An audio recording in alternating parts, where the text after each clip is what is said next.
नमस्कार। आज हम इतिहास के पन्नों में दफन एक बहुत बड़े रहस्य से पर्दा उठाने वाले हैं, और वो है सिंधु घाटी सभ्यता। एक ऐसी दुनिया जो हजारों साल पहले कहीं खो गई थी। कभी सोचा है कि पिरामिड से भी पुरानी एक पूरी की पूरी सभ्यता बिना कोई सुराग छोड़े आखिर कैसे गायब हो सकती है? यही वो सवाल है जो आज भी इतिहासकारों को परेशान करता है, और आज हम मिलकर इसी के जवाब ढूंढने की कोशिश करेंगे। तो चलिए शुरू करते हैं। देखिए, इस सभ्यता की दोबारा खोज की कहानी किसी बड़े आर्कियोलॉजिस्ट ने नहीं, बल्कि एक भागे हुए सैनिक ने शुरू की थी। और तो और, एक रेलवे लाइन बिछाते बिछाते तो हम इस खोई हुई दुनिया को लगभग हमेशा के लिए मिटा ही चुके थे। तो हुआ ये कि 1826 में चार्ल्स मैसन नाम का एक ब्रिटिश सैनिक अपनी फौज से भाग गया था। उसे कुछ टीले दिखे जिन्हें उसने अपनी डायरी में लिखा, भूतों के टीले। उसे लगा कि शायद ये सिकंदर महान के जमाने के होंगे। फिर 30 साल बाद 1856 में एक बहुत बड़ी गलती हुई।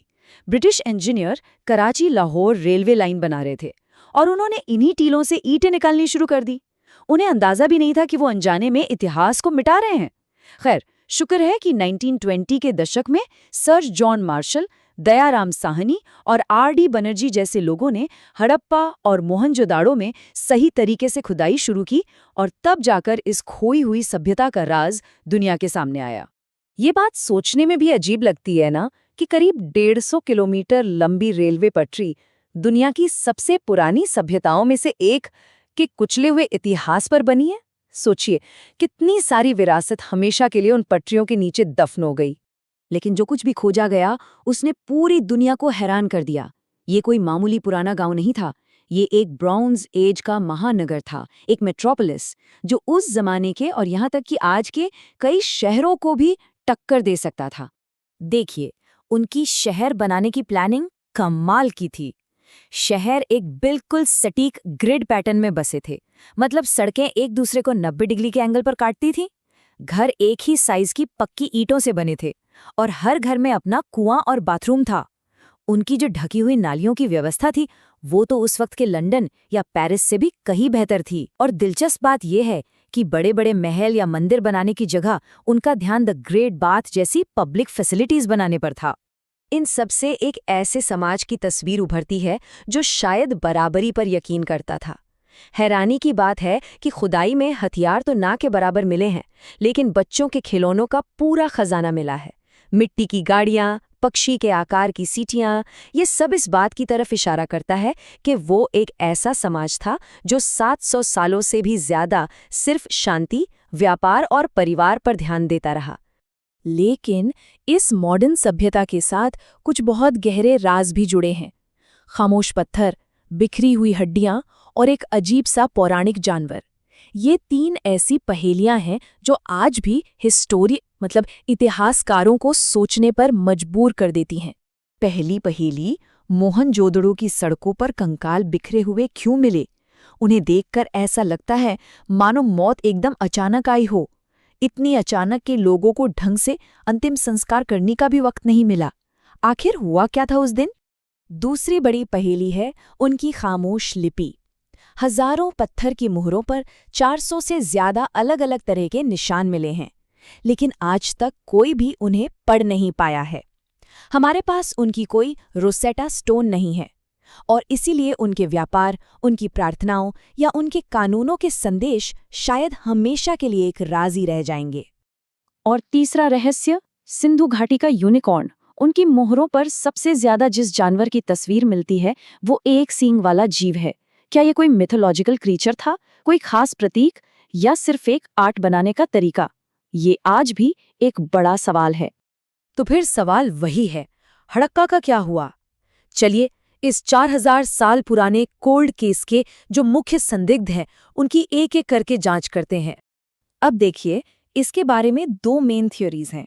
पहली, जिसे 1940s में मॉर्टिमर व्हीलर ने सामने रखा था, वो ये कहती है कि बाहर से आर्यन लोगों ने हमला किया और सब खत्म कर दिया। और दूसरी, जो कि एक मॉडर्न और सबूतों पर आधारित थ्योरी है, वो कहती है कि इसकी वजह थी क्लाइमेट चेंज, मतलब जलवायु में एक बहुत बड़ा बदलाव। लेकिन अब हमारे पास है डीएनए एविडेंस, और इसने काफी हद तक तस्वीर साफ कर दी है। हुआ ये कि 2019 में राखीगढ़ी में एक 4500 साल पुराना कंकाल मिला। जब उसकी डीएनए की जांच हुई तो पता चला कि उसमें सेंट्रल एशिया के स्टेप लोगों, जिन्हें अक्सर आर्यन कहा जाता है, उनका कोई जेनेटिक निशान था ही नहीं, बल्कि उस कंकाल का डीएनए आज के दक्षिण एशियाई लोगों से काफी मिलता जुलता है। तो ये जो बाहर से हमले वाली थियरी थी ना, वो काफी हद तक खारिज हो जाती है। तो फिर असली मुजरिम कौन था? सारे सबूत एक नदी की मौत की तरफ इशारा करते हैं। जियोलॉजिकल एविडेंस से पता चलता है कि बड़े बड़े भूकंप आए जिन्होंने नदियों का रास्ता ही बदल दिया। शक्तिशाली सरस्वती नदी, जो हजारों बस्तियों के लिए लाइफलाइन थी, वो पूरी तरह सूख गई। और नतीजा, अकाल, बीमारी और एक धीमी और दर्दनाक तबाही। अच्छा, एक और थियरी है जिसके बारे में खूब बातें होती हैं, प्राचीन परमाणु विस्फोट। ये थियरी कहती है कि मोहनजोदड़ो को किसी परमाणु हथियार जैसी चीज से तबाह किया गया था, लेकिन साइंस इसे नहीं मानता। जो पिघले हुए मिट्टी के बर्तन मिले हैं वो किसी बम से नहीं, बल्कि मिट्टी पकाने वाली भट्टियों की तेज गर्मी से बने थे, और रेडियो एक्टिविटी का भी कोई पक्का सबूत आज तक नहीं मिला है। तो क्या इसका मतलब ये है कि सिंधु घाटी सभ्यता पूरी तरह खत्म हो गई? जवाब है नहीं। असल में वो सभ्यता कभी मरी ही नहीं, उसने सिर्फ अपना रूप बदल लिया। वो लोग कहीं गायब नहीं हुए, असल में वो लोग ही हम बन गए। सिंधु घाटी के लोग ही हम आधुनिक दक्षिण एशियाइयों के पूर्वज हैं, और उनकी संस्कृति की गूंज आज भी हमारे बीच जिंदा है। हाथ जोड़कर नमस्ते करना, महिलाओं का सिंदूर और चूड़ियां पहनना, पीपल जैसे पवित्र पेड़ों की पूजा, नंदी बैल का सम्मान, यहाँ तक कि शतरंज के खेल की शुरुआत भी वहीं से मानी जाती है। ये सारी चीजें 5000 सालों से हमारे साथ चली आ रही हैं। लेकिन रुकिए, कहानी में एक नया मोड़ भी है। 2018 में उत्तर प्रदेश के सिनौली में कुछ नई खोजें हुई। वहां 4000 साल पुराने युद्ध रथ, तलवारें और हेलमेट मिले हैं। इस खोज ने उस पुरानी धारणा को चुनौती दी है कि हड़प्पा के लोग सिर्फ शांति से व्यापार करने वाले लोग थे। ये एक ऐसे योद्धा पक्ष को दिखाता है जिसके बारे में हमें पहले पता ही नहीं था।